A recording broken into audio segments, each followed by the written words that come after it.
Hey guys, so I'm continuing with the Star Wars series of reviews with probably the most polarizing film in the series. Instead of improving the flaws of the Phantom Menace, Attack of the Clones actually created more problems than it could handle. Even though we did get less Jar Jar, instead we got a stroppy teenage Anakin, boring dialogue yet again, and let's just say the most boring and uninteresting love stories that's just as bad as Twilight and 50 Shades combined. Sorry, I had to. So like I mentioned, there is a significant lack of Jar Jar, which is one of the best decisions Lucas has ever made. And while we're on the positives, the stuff on Kamino involving the clone troopers and the stuff with Obi-Wan is actually really interesting. If only Lucas had delved into that a bit more, and it would have made the film a lot more intriguing and have given another layer of mystery to the plot and the film in general. But unfortunately he just left it. Yeah, he just cuts it halfway and doesn't go into it anymore. Just thanks, Lucas. Also, the end fight between the droids and Jedis is fairly entertaining for what it is. Now, the two main problems I have with this film is that the dialogue is yet again boring and uninteresting.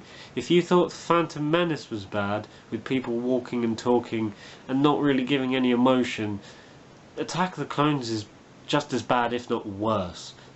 And the other main problem I have with this film is that Anakin is completely miscast.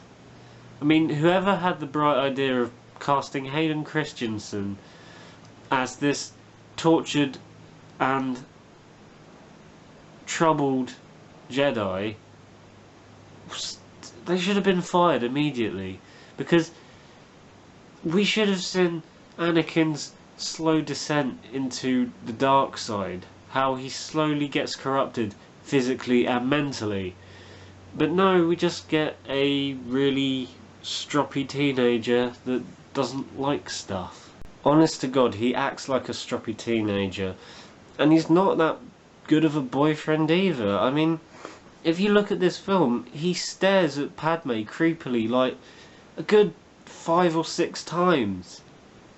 If I was going out with someone, I wouldn't do that.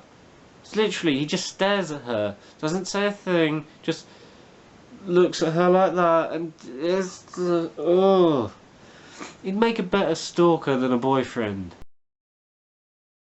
And that goes on to my next topic, which is the romance between Padme and Anakin. The dialogue is so corny, it's like unbelievably cheesy.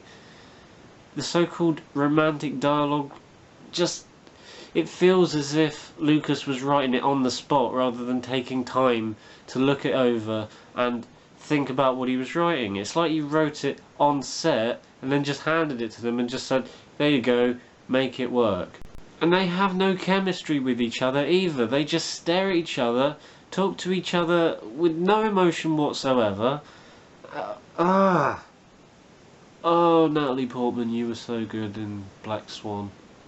Why are you bad in this? There are some elements to this film that just don't make any sense either. For example, when the assassin is trying to kill Padme, why the hell does she use little robotic worms?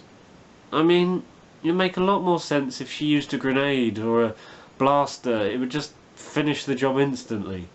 But no, we just have to have robotic worms because there's a plot. I know, George Lucas tried. Another point which I did make in the Phantom Menace review was the title. Now, the Phantom Menace title didn't make any sense whatsoever, and this one sort of does. I mean, to call it Attack of the Clones is like calling Return of the Jedi Revenge of the Ewoks. They're only in it for a little bit. I mean, I kinda get it, but the clones don't properly appear till the very end, so it doesn't quite make any sense why it's called this.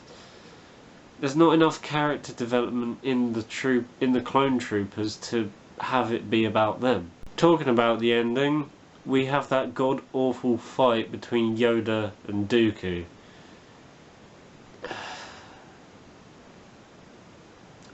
Honest to God, it's more hilarious than serious.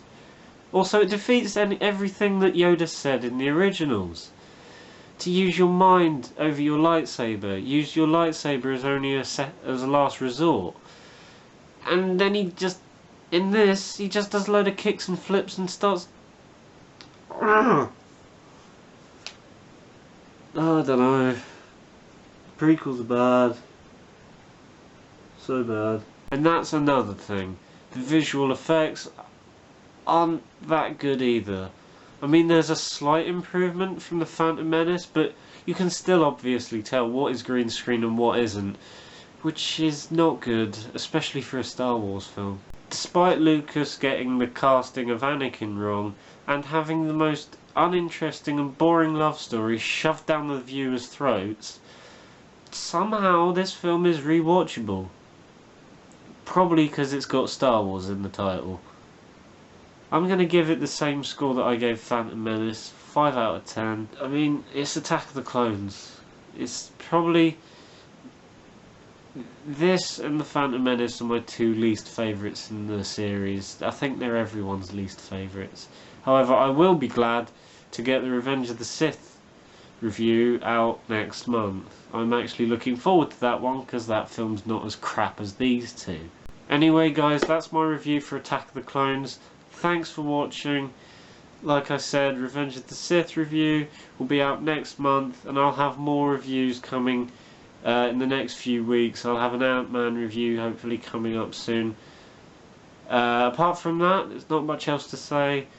Like, subscribe, comment. I really want to hear your guys' thoughts about these Star Wars films in the comments below. Also, remember to like my Facebook page. And yeah, that's pretty much it. Bye guys.